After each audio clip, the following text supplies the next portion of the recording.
Good afternoon, everybody, and thank you for being with us this new session of the IULM FLOW series. Today, we return to a topic that has been one of the red threads during our program, which is international relations and geopolitics. And we have the pleasure and the honor to have with us Professor Enrico Milano, who is the legal advisor to the Italian mission to the United Nations. So we really have the possibility to have first-hand report of what is today the role of institutions like, for example, the United Nations and the very complex and multilateral global order that we are today navigating, and understanding, of course, in particular, what can be the role of Europe, the role of Italy specifically in this very complex scenario. So thank you so much, Professor Milano, for being with us. And the natural first question that I have to ask you is, of course, what is a permanent mission to the United Nations from a nation like Italy? And of course, this by analogy extends to all the nations that have, of course, a permanent mission there. Thank you, Professor Sacco. Let me take the opportunity to thank you for the invitation, to thank you for this possibility of having an interactive exchange with you and with your students. Myself coming from university, because I'm a professor of International University of Verona, temporarily seconded to the world of diplomacy. I'm particularly happy and grateful for this opportunity. I will come to immediately to your question. What is the permanent mission? What does the permanent mission of Italy at the United Nations do? As the name says, we are, if you like, a permanent representation of the government of Italy. In that capacity, represented the interest of Italy as a whole at the United Nations. Now, of course, you are familiar with the fact that the United Nations is the largest multilateral institution, the largest multilateral international organizations.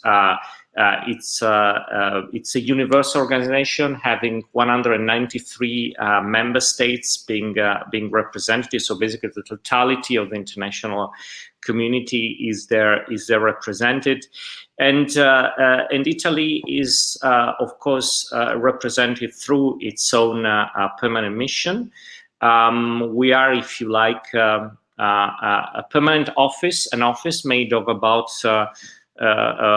40 members of staff. There is a permanent representative of Italy at the United Nations, who is currently Ambassador Mariangela Zappia, who is actually soon to leave to become Ambassador of Italy at the in Washington. Here in the United States.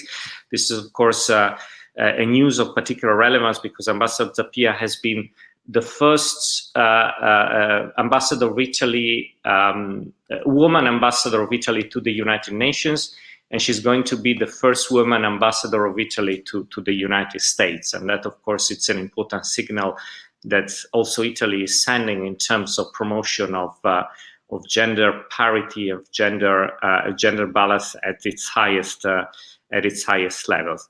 And as I said, it's a permanent office of about 40 people, which includes mainly diplomatic staff. So basically, people coming from a diplomatic career, including at the level of head of mission and in terms of permanent representative, deputy permanent representative. It has a secretarial structure, so there is also some administrative and secretarial staff, and then, like in my case, the mission avails itself of expertise coming from different branches of the state administration. So, for instance, I'm the legal advisor, I'm the legal expert dealing with legal matters and legal issues, and I'm a professor of international law with a particular expertise also in terms of my academic background on the law of the United Nations. And this is actually a tradition.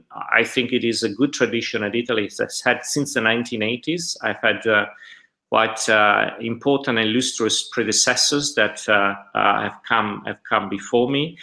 But not only in terms of legal expertise, we have a military office dealing with military affairs, because Italy, of course, as I will say probably later, is a country particularly engaged with regard to peacekeeping activities of the United Nations.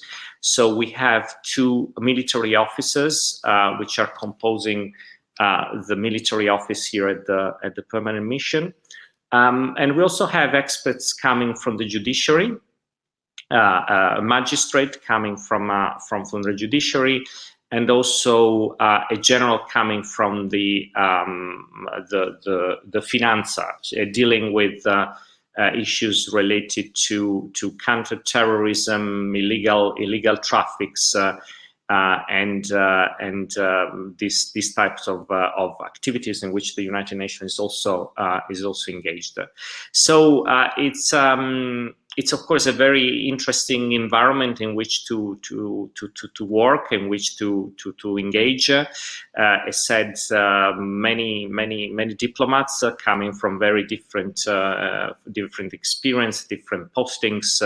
Some coming from the ministry in Rome, some coming from bilateral missions, embassies all over the world, but also people coming from from the judiciary, from military, from the finanza, as I said.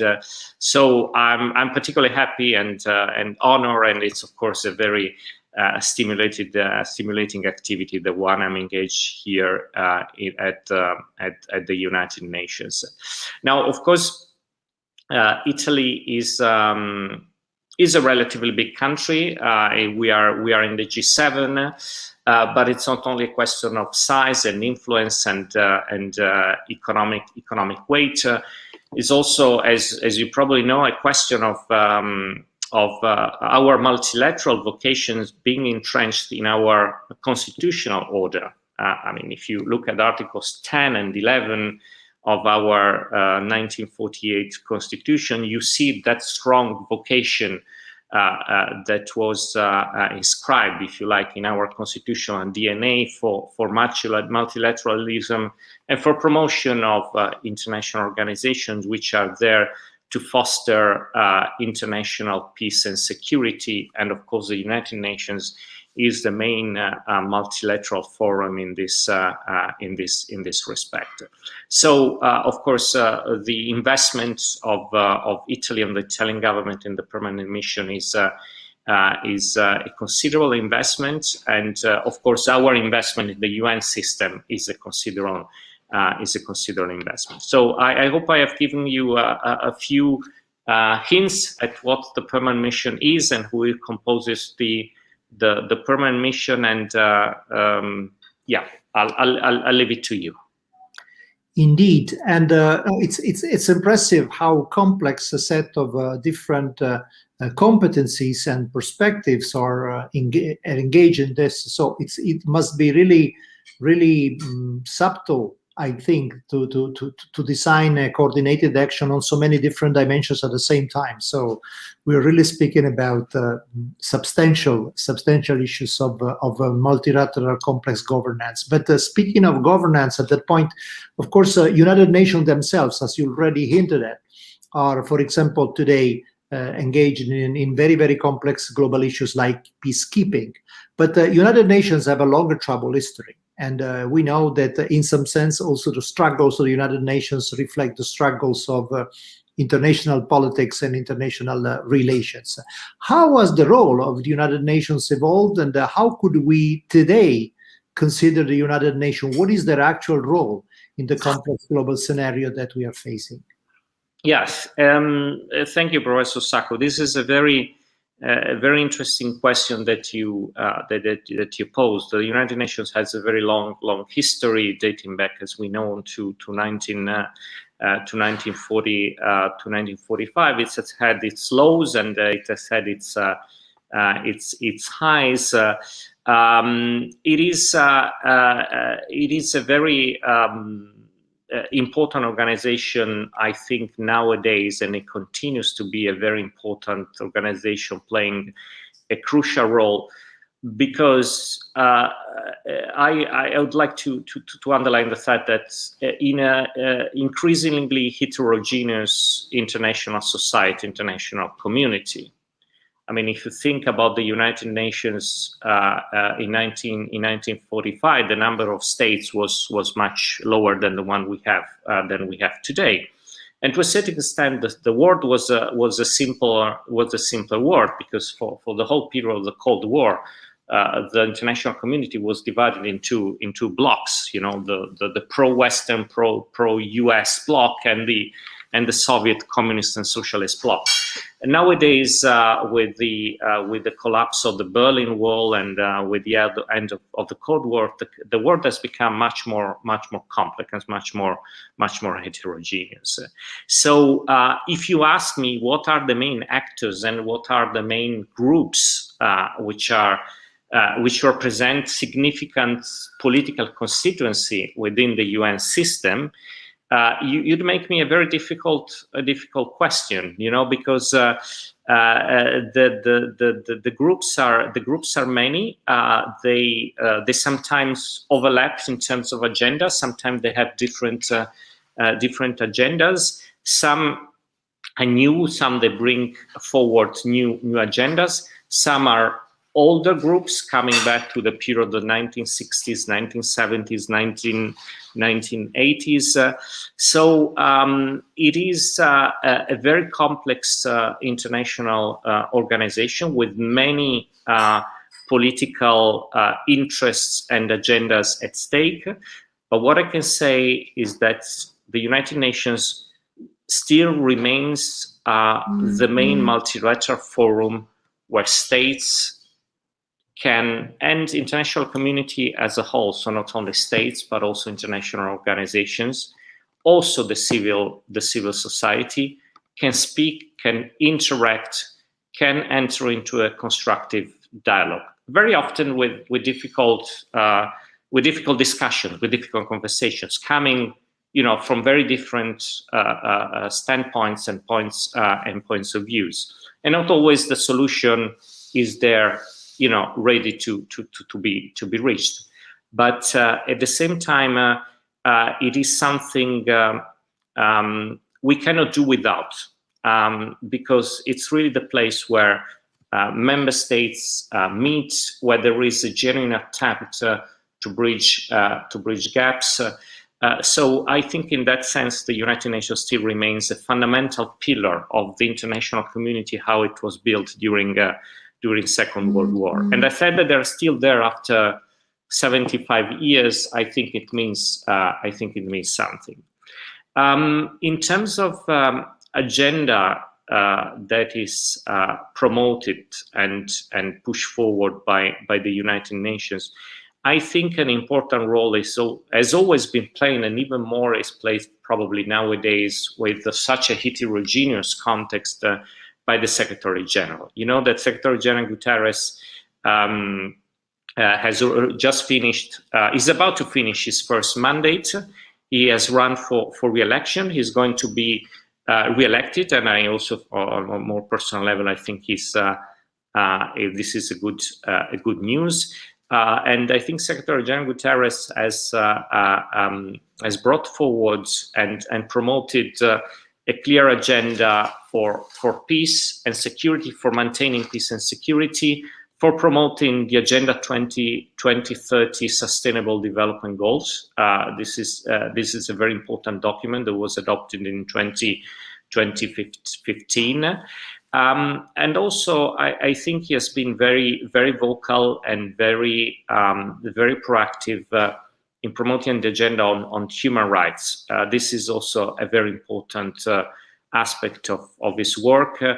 and of the work of the United Nations today. So to come back to your questions, I think the United Nations still has a very important role to play. Of course, it has its own shortcomings, it has its own failures. It has had it in the past. Sometimes it has it even today. But I think really we cannot do without the United Nations. Thank you very much. And what further complicates today the scenario, and also in this regard, of course, it's interesting to appreciate not only the role of the United Nations, but also how we can make sense of this new complex set of challenges we are facing. We are shifting from what has been for a very long time a sort of dual global scenario in terms, of course, of two main powers, the East and the West, that have been confronting themselves for a very long time, to a multilateral global scenario today, in which clearly there is, Europe and United States, which have had complex relationship, but now are, I think, still, again, very, very compact, as it's been shown also in the last few days at the G7. But at the same time, of course, there are now several global powers that are emerging. There is Russia, of course, but there is China, there is India, there are so many different countries. How this multilateral scenario is changing the rationale behind the international relations today, and what can we expect in terms of future changes in the nature of global relations as a consequence of this? Yes, that's again a very interesting question.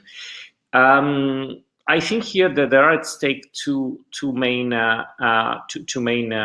issues. Well, I should say maybe, okay, let me maybe add a third. So I should say three issues to answer your question. The first one is the issue of values, and values that are that belong to each of these grouping or this of this state. And sometimes it is a fact that, as I said in the previous answer, we come from very different perspectives. Of course, it is very important that Secretary General Guterres and the organization, and because this is part of the United Nations Charter, promotes the progress in terms of human rights. But for instance, we know it and we see it in our daily work. And when we talk about human rights, the perspectives that come from different parts of the world can be very, very different, and oftentimes not very easy to reconcile. So I think, as said, it is important to maintain the United Nations as a forum for dialogue, where differences can be brought, and where the conversation on different perspectives on certain fundamental tenets and fundamental human rights can be held, and where progress can be achieved. The other element that, of course, is typical of United Nations is the element of interests, and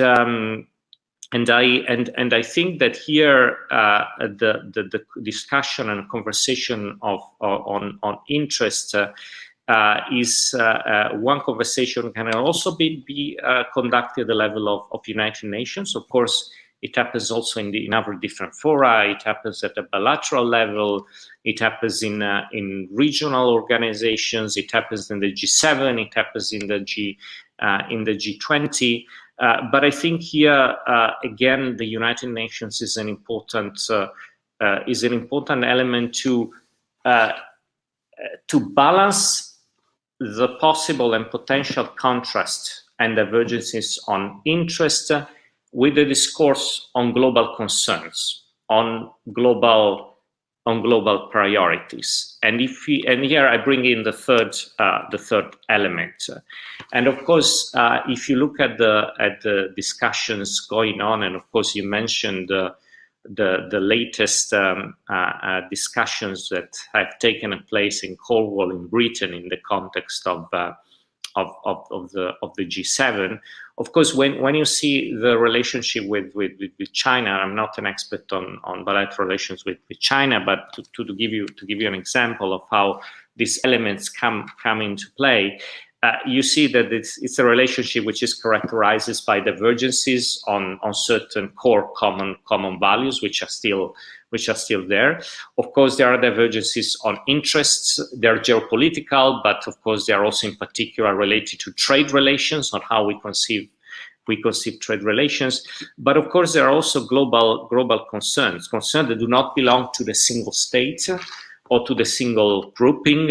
They belong to the international community as a whole. And I think it's with respect to these global challenges, with global concerns, that we must maintain an open dialogue and the possibility of action. And of course, I mentioned China here, where we have a global challenge to address, where I think dialogue and constructive engagement must continue, is the issue of climate change, because as I should say, we are on the same boat, and what happens in the next few years and decades is something that is going to affect the future of future generation, the future of mankind, and of course, I think it's on those global challenges and global concerns that we must continue to work together, even sometimes realize that we have different approaches to core values or different interests. Thank you very much. And our audience is already posing very interesting questions. And in some sense, they anticipate a bit what would have been the next course of our conversation. But I think it's worthwhile to raise some of the points here. The first one is, in which areas is Italy involved regarding peacekeeping missions? Yes, thank you to the student. I see this is coming on the chat. I should open a bracket here. We during the like the rest of the world during the COVID situation, also the world of multilateral diplomacy has become used to virtual formats, to working on Zoom, WebEx. I see this one is called StreamYard. It's new for me, but you know it's very similar to the ones I'm used at. So we always have a careful look at what is going on in the chat, because sometimes delegates intervene by taking the floor. This is the most common, but sometimes delegates even make intervention using the chat, which is quite surprising if you think about diplomacy as a very formal setting. But this is also something that COVID has brought us in terms of innovation. So the question was related to peacekeeping missions. Italy is very active in terms of supporting UN peacekeeping activities. He's among the top contributors of peacekeepers, and it is the top contributor of peacekeepers among Western countries. So that's something that, of course, Italy is we are very proud of. I must say that nowadays most of the of Italian peacekeepers are present in Lebanon. Lebanon, with General Del Colle, is heading the UNIFIL mission, which is the UN peacekeeping mission, which is maintaining stability in the south of Lebanon. You know that this is a very troubled part, of the mainly troubled part in the Middle Eastern region. It was a theater of a very harsh conflict in 2006, and actually Italy's availability to act as main provider of peacekeeping missions was one of the catalysts to reach a ceasefire agreement between Israel and the fighting forces in the south of Lebanon. But of course, it's not only it's not only Lebanon, it's also other parts of the world. For instance, now Italy is reinforcing its presence in the Sahel, which is also very crucial and critical area, which is has been characterized now for several years by instability. Yes, I think this is one of the aspects where Italy is one of the priorities, I should say, that characterize Italy's action at the United Nations. And of course, you may be also aware that the main UN logistical center is based in Brindisi, and this is part of the very strong contribution that Italy is providing to the United Nations in this respect. And we have another very interesting and related question. Professor Milano, can you please explain the relation existing between the permanent mission and the Central Italian Foreign Affairs Ministry? And secondly, does the frequent change of government affect your activity? And if yes, how? Well, that's thank you to the student, and thank to you, Professor Sacco. It's a very interesting question, which has to do. Actually, the first part of the question has to do with our working methods. Yes, we are an office which is dependent from the Ministry of Foreign Affairs. So, of course, we shape the direction, we shape the policy, we shape the operational choices of how Italy acts within the UN system, but at the same time we represent Italy, and we represent the Ministry of Foreign Affairs. So typically, what would happen is that we take so-called, and this happens to all permanent missions of the United Nations, we take so-called instructions from our government of how we should speak, what language we should use, which position we should hold in negotiations. Now, of course, it's not so. If you think about the term instructions, I think it can be a bit misleading, because it seems that it's something which is unidirectional. So there is a higher authority giving instructions to us. Formalities like that. Most of the times, how choices are framed and shaped, it's more a question of a conversation and dialogue. We present elements because we are here. We have the possibility of gathering elements, to gather elements, for instance, and information on the position of other states, of other governments, and then on the basis of that interaction, we come up with a choice, and it's the choice that is then being represented in negotiations or during formal debates. And then you have the most tricky question from a political or policy points of view. Okay, I'll answer, because it's a question that I used to have when group of students were coming to New York. So maybe here the difference is only that we are live on YouTube, but we are in the time of new technologies, so we must adapt to new technologies. I want to say one thing. Yes, of course, the change of government can affect certain policy choices. There is no doubt about that, and I'm not unveiling any secret here.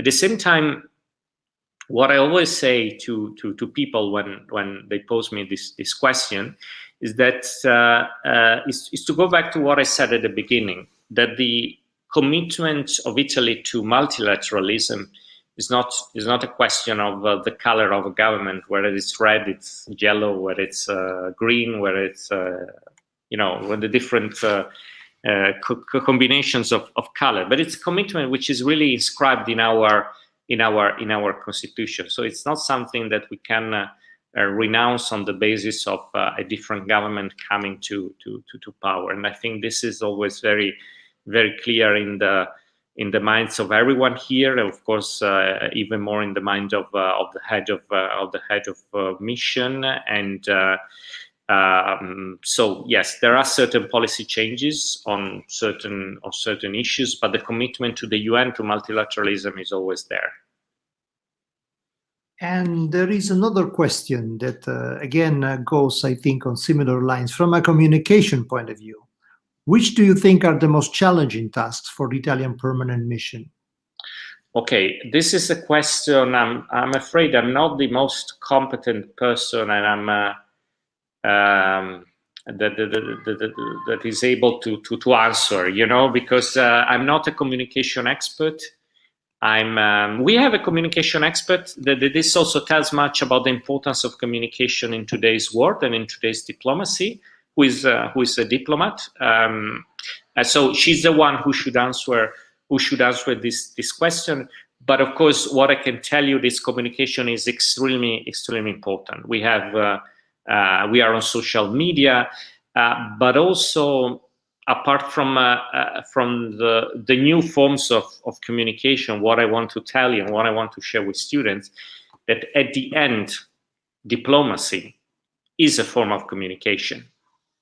It is a form of communication. It has its rituals. It has its protocols, and the way we express ourselves, for instance, in a negotiation or in a formal debate at the Security Council, is extremely important, and it's something that is on which we work on many hours, many days. So. I think for diplomats, the challenge here at the United Nations in a multilateral setting is always to maintain an open dialogue with interlocutors, with the other states, even when positions are very different.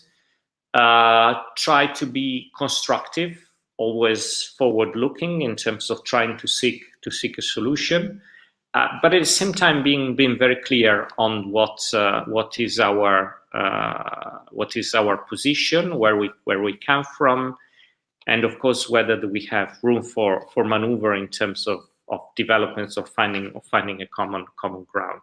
So I should say it's a mix of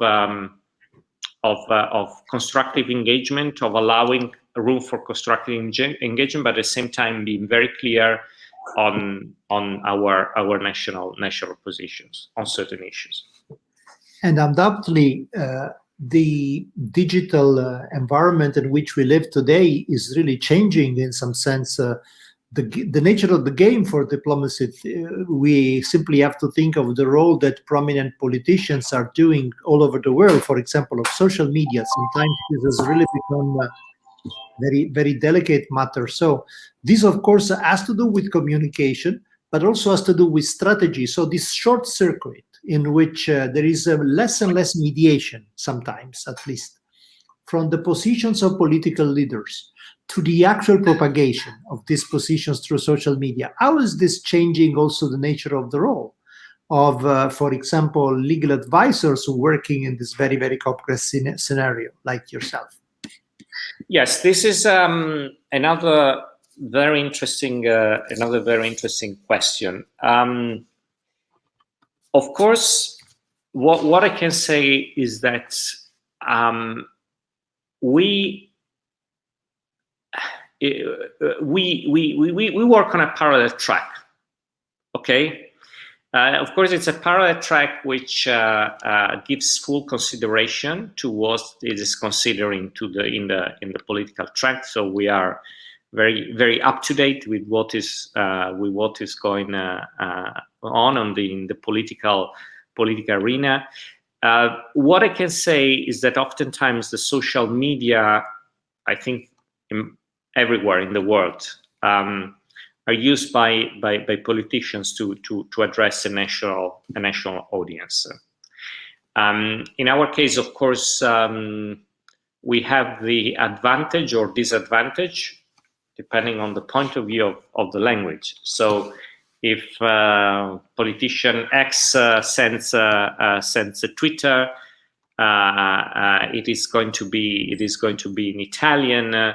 So most likely it will not have big circulation in the international media. And of course, everyone knows that it's addressed most of the time to the national to a national audience. But yes, as I said before, it is an additional challenge, you know, for diplomats and for state officials sometimes to reconcile certain new forms of communication with the more formalized form of communication, which is that typical of diplomacy. Thank you very much. And at this point, I think it's also time to come closer to the actual role of Europe and Italy in this new context of global relationships. How has this changed again? And what is today? I mean, Europe has always played a central role in international relations, not just only for our colonial past. We have been, in some sense, rulers of global politics for such a long time. But now we are shrinking, so to speak, because we are demographically smaller in relative terms.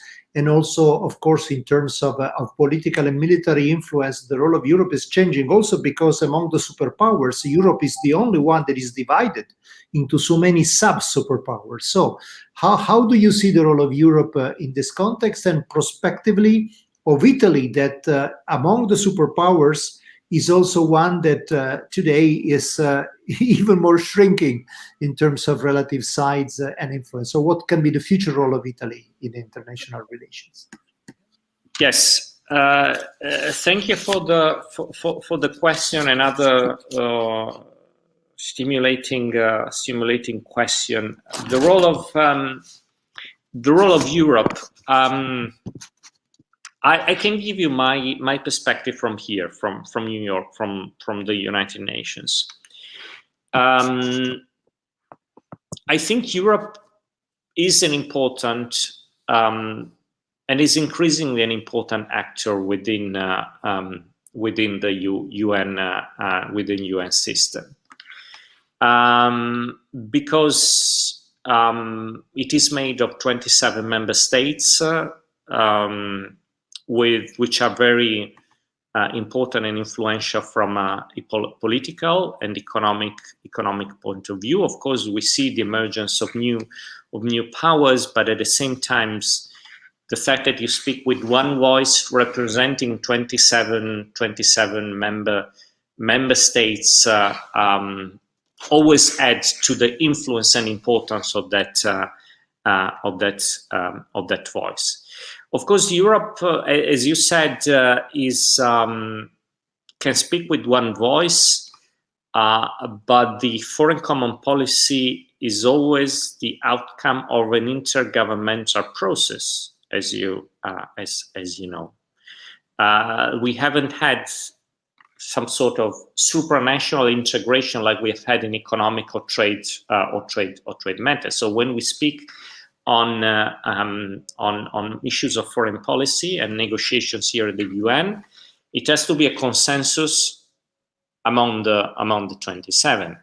And going back to my personal experience, this is one of the most interesting parts of working here, that for most of the dossiers and most of the negotiations, we have a so-called EU coordination. So a coordination among the 27 where we try to reach a common position. Most of the times, this is possible. I would say, really, I should say maybe 9 out of 10 to give you an idea in terms of statistical numbers. There are issues where it is impossible to find a common position, and then we have to remain silent or to still represent the positions at the national level. But the EU is absolutely a very important actor. The more united we are, the more influential we become. Of course, the European Union and its member states are also very influential in terms of cooperation assistance and aid assistance in many aspects, especially humanitarian affairs, which are followed here at the United Nations. So the voice of Europe, of the European Union and its member states, is always very much listened to. Now, of course, there are organs where the European Union delegation has an observer status at the United Nations. So, for instance, on many dossiers within the General Assembly, we have coordination on certain issues. Then there are organs like the Security Council, where you have the 15 member states, and there is no issue of the European Union having an observer status. And there, you have among the P5, one permanent member is a member of the European Union, that is France. So there, the conversation on how to represent a common EU position becomes a more difficult conversation, and member states have different ideas of how the Security Council should work. You made me a question about, for instance, priorities of Italy here at the United Nations. One of the priorities in which Italy is mostly engaged is a question of Security Council reform. And on Security Council reform, different member states of the European Union have different ideas, they have different agendas, and they have different projects. Is the European, if you ask me, is the European Union influential here in New York within the United Nations? I should say in general, yes. There are certain issues where national positions are still prevalent, divisions are still there, but that has of course to do with the decision-making process at EU level. We know that for a common foreign policy, this is an intergovernmental process, and decisions have to be always consensual.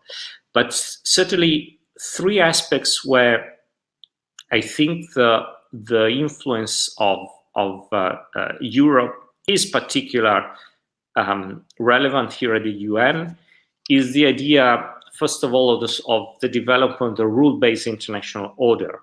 So the idea that international order, international system should not be a system ruled by hierarchy or simply by the outcomes of military or economic power, but there should be certain essential rules which regulate the coexistence between states and different actors, and the cooperation between states and different actors. So this is a very strong priority of the role of the European Union and its member states. Another one is the promotion of human rights. And when I talk about human rights, I put it in a holistic matter. So it has to do with gender parity and gender balance and non-discrimination. But it also had to do with the realm of accountability for the most serious international crimes. The European Union and its member states are always very vocal on these issues. And of course, there is also very strong support here. The lucky coincidence, the Secretary General is Portuguese. He comes from a EU country. There's also a very strong support and vocal support by European Union and its member state with the agenda of the Secretary General on those aspects that I mentioned before, including the important sustainable development goals and the Agenda 2030.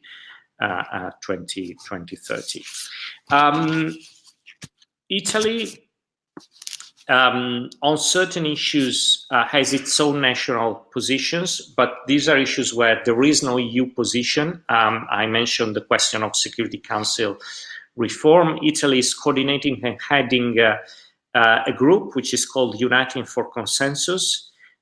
This is an agenda that Italy has pushed forward since the 1990s, and basically Italy is trying to push forward the project of an enlargement of the Security Council from the current 15 members to a 26 member state Security Council, which should ensure more accountability, more transparency, and more democracy in the system. So basically, what Italy wants with its own group, United for Consensus, which is a very cross-regional group with countries ranging from Mexico to Spain, to Colombia, to Turkey, to Pakistan, is a Security Council which should be enlarged only in its non-permanent members, which should continue to be elected, And of course, this poses Italy's project sometimes in let's put it this way, in dialectical relationship with other projects, like for instance the project of the so-called G4, which is a group made of Japan, Germany, India, and Brazil, which are aiming to enter into the Security Council as new permanent members. And there is the African Union, which also has its own projects, which requires 2 new permanent members for the African group. So this is an aspect where Italy is very much engaged. But for the most part, we are always, as Italian mission, as Italian government, we're always very constructive in terms of trying to find a EU position and trying to push forward a EU position on many issues, including the issues I'm dealing with, which are legal matters. I'm act as 6th committee delegate. The 6th committee, the General Assembly, to give a bit of explanation, is articulated a bit like a national parliament. It has its own commissions, which are called committees, and the 6th committee deals with legal affairs and legal matters. And this is where often we have a new position, which is crafted and shaped in very long meetings. Sometimes our days are dedicated to reaching a EU position, but I think once we have a EU position, we notice that tangibly we become more influential in terms of how our voice is heard and how it is translated in operational choices. Are there any other aspects of the strategic priorities of Italy on the global sphere that it's worth pointing out and underlining? Yes, I mentioned Security Council reform. Italy is also very much engaged in human rights issues, on issues on non-discrimination, and as I said, on that we concur to the EU position, but also at the national level we are very proactive. For instance, in the 3rd committee, which is the committee of the General Assembly that deals with human rights and humanitarian affairs. For instance, for many years we have been promoting with other countries a biannual resolution on the moratorium on the death penalty, which is something very important that has been recognized as one of the important achievements of Italian diplomacy here at the United Nations. We also promote, for instance, an annual resolution on crime prevention and the UN program on criminal justice that has to do with the fact. Interesting. It has to do actually with the heritage of the history of the fight against the mafia by Falcone and Borsellino, which both put much emphasis on international cooperation, transnational cooperation in inquiries and in collecting elements and information on criminal organizations, which led to the Palermo Convention on transnational criminality, transnational organized crime, which was adopted in 2000. And since 2007, Italy is the main promoter of an annual resolution on the UN program on crime prevention and criminal justice. And it's something we negotiate and we facilitate here in New York. So that's another element another aspect where there is a great emphasis in the work by our mission. Then, of course, there is great attention to the political dynamics here at the UN on the Central and Eastern Mediterranean region and the Middle East, because of our great attention to that part of the world, which is basically our backyard. You think about the situation in Libya, where we put a great attention, interest. I mentioned Lebanon, where we have a larger contingent, and where we are coordinating and heading the UNIFIL peacekeeping mission. And of course, there is a financial interest because. Despite, as you said, that there are emerging powers, there are new economies, we still remain the 7th the seventh main contributor to the UN ordinary budget. So we concur with important numbers in terms of finances. So we always put great attention to the work of the UN and how those finances are used in the UN system. And of course, again, I should mention the issue of Agenda 2030, the strong support like to get with the European Union. We give to the achievement of sustainable development goals, and in that respect, great attention on the issues of ecological transitions, on the fight against climate change, and then of course also nowadays we have become very much supportive of efforts related to the distribution of vaccines in the developing world. So that's another aspect where we much attention and emphasis is being put here at the United Nations. And speaking of vaccines, we come to the last question that again has been prompted by some interesting remarks from our audience. How the COVID-19 pandemic has changed geopolitics, and are vaccines affecting it? Then there is a second part that I don't know if it falls within your range of expertise, but what is the UN doing to promote vaccinations in poorer countries? Yes,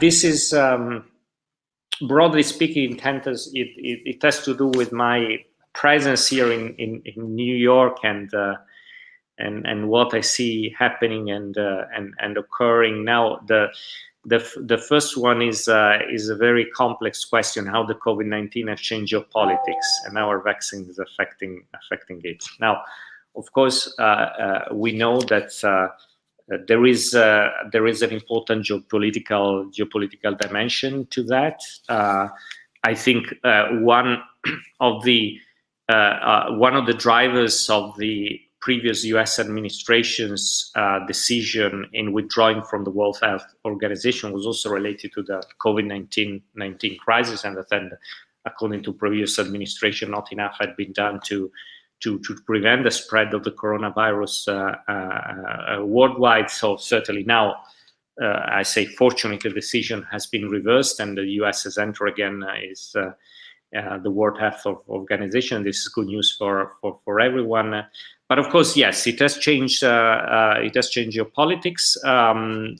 Health policies do have their own geopolitical dimensions. If you think about the run or the rush to develop vaccines by certain powers, think about Russia, think about China and the distribution of those vaccines in the developing world. Now, the UN has adopted, going to the second question, has adopted some programmatic declarations and resolutions on the fight against COVID-19 and the distribution to developing countries. There was a dedicated session of the General Assembly on COVID, which was promoted, by the way, by the Non-Aligned Movement, which is a large grouping of coming back from the age of Cold War, telling about how many groupings are still there from the time of Cold War,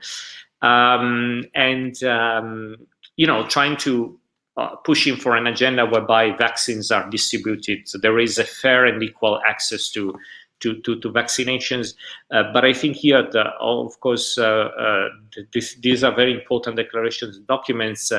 What is also very important and what has just come out from the G7 meeting in Cornwall in terms of commitment by the G7 and especially countries that produce a very large amount of vaccine. Think about the United States.